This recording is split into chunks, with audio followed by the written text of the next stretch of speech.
Хүний амьдралын зорилго юу вэ? Та амьдралын зорилго, миний баяр хөөр, миний чин хүсэл юу вэ гэдэг асуултыг асуугаагүй удсан бол өөрөөсөө нэг асуугаад үзээрэй.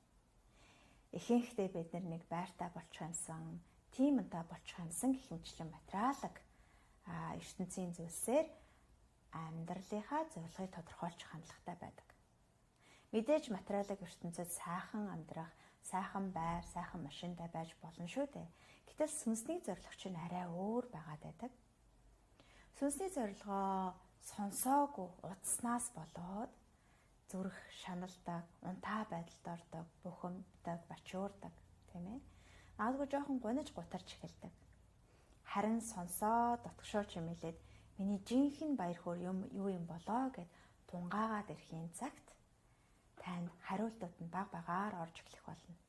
Үнэн дээр хорвоо ертөнцид ирэх бидний сүнсний дэмжигч нар, хөдөч нар сэрхийг, сонголт хийхийг ийм асуулт асуухыг хүлээж байдаг. Та өөрөөсөө миний баяр хөөр юу вэ? Намайг юу аз жаргалтай болгодог вэ?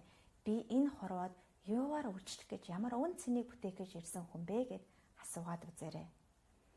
Аяар хариулт нь тодорхойлно. Танд амжилт хүсье.